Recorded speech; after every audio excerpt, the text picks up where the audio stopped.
jacket na lang ako para medyo presentable naman. Kung bakit hindi ako sa Green Hills bumili, dahil... And ito yung... Hi everyone! Welcome back to our YouTube channel. It's Kuyskiko, and today we're gonna be unboxing the new Airpods Pro. I know this is a bit late, and I'm not a tech reviewer. So if you guys wanna do the unboxing with me, just please keep on watching.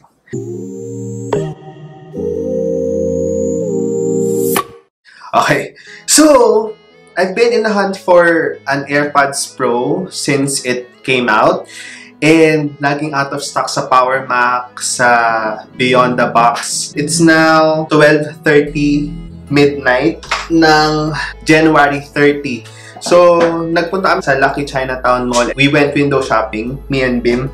Sabi ko, tingnan natin sa Beyond the Box kung meron ng stock. Apparently, wala pa ring stock. And the last time na nag-restock sila was last December. So, nagpunta kami sa The Loop. Yung The Loop, third floor siya. Kaya ako alam yung The Loop sa third floor ng Lucky Chinatown Mall. Kasi doon ako nagpa-reserve ng iMac ko before. I know for a fact na ang The Loop is also from Power Mac. Di ako masyadong nag-expect kung meron o wala. Pero when we went there, and nakita ko agad sa stand nila na merong Airpods Pro na available. And sabi nila, it's the last 2 pairs and they just had it delivered yesterday. Napaka-lucky natin sa Lucky Chinatown Mall kasi meron silang stock doon. Kung bakit hindi sa Green Hills bumili, dahil, well, kasi medyo malayo siya. Tinatamad ako mag-drive. Medyo similar lang din naman kasi yung price sa Green Hills and then doon sa mismong authorized sellers natin. Unlike their phones. Sa phones kasi medyo mababa talaga sa Green Hills kumpara doon sa authorized resellers natin dito such as Power Mac, Beyond the Box, The Loop.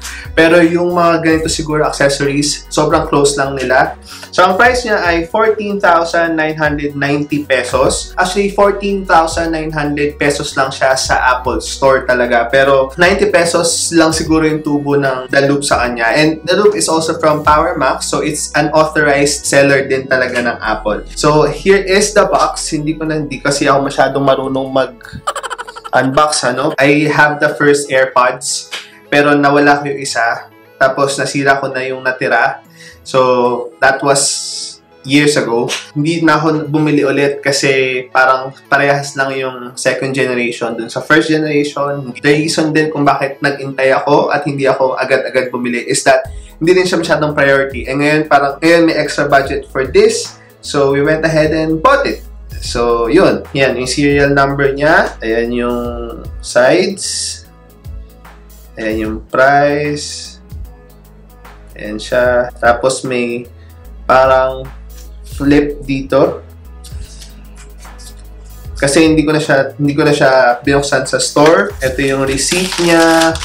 Meron silang 7 days na store warranty.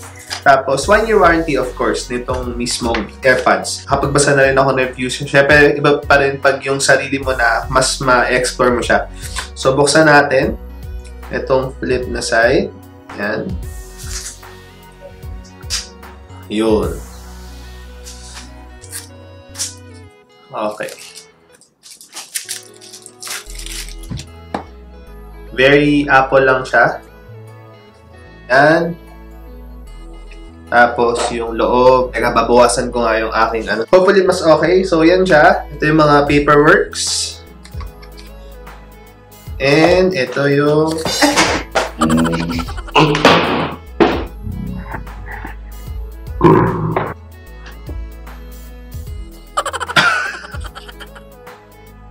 Kasi kalandian eh.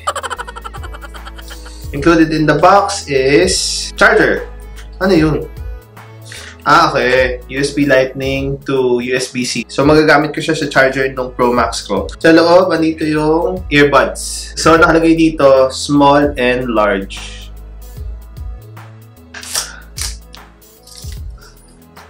So, here is the container. Tapos, yun! Ayun, nag-light up na siya. Yeah. So, let's try it on. Excuse my wet hair. So, ano to? Right. Of course. Tapos, yun. Ilalapit mo lang siya. Tapos, i-open mo siya. Yun! Tapos, connect. Media control. Press once on either to pause, press and hold, sa left side to noise cancellation transparency. Okay. Okay, control center. Press the volume slider, the additional controls, blah, blah, blah. Okay. Okay, not now. Okay, may charge yung mismong earphone and may charge yung case. Okay, done. Kiko's Airpods Pro. Uy, may tunog na agad. Nakita nyo yung laman ng phone ko. Wow! Yung noise cancellation. How do you turn that off?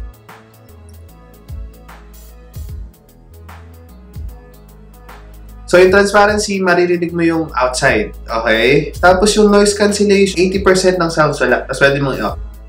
Okay, yun. That's normal. Wow, ang galing! Okay.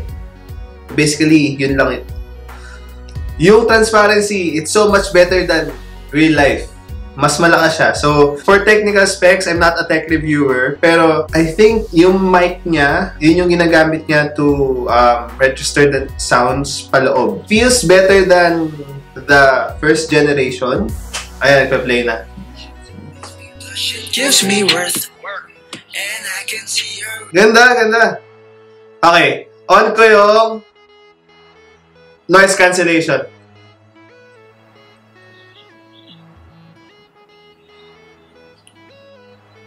Wow! Nice!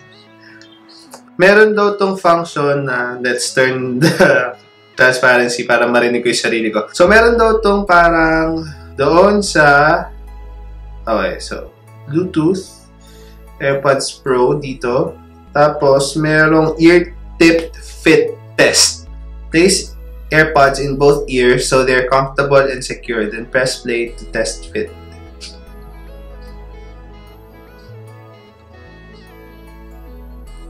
Good seal.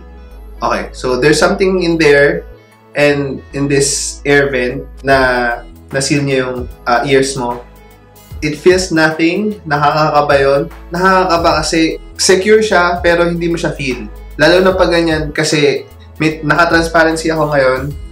Naririnig ko yung nasa labas ko. So, pag naka-transparency ka na tapos nakagito na, you'll feel nothing. Ang galing. Ako pa naman burara. So, medyo natatakot ngayon ako dito. Pero, it's so much more secure than the first gen. And yeah, sinet up ko lang ng very, very quick. It looks nice. Sana nagustuhan nyo yung unboxing video. Dun sa mga manonood nito, I make makeup videos. So, I'm not a tech reviewer. Pero I like unboxing Apple stuff.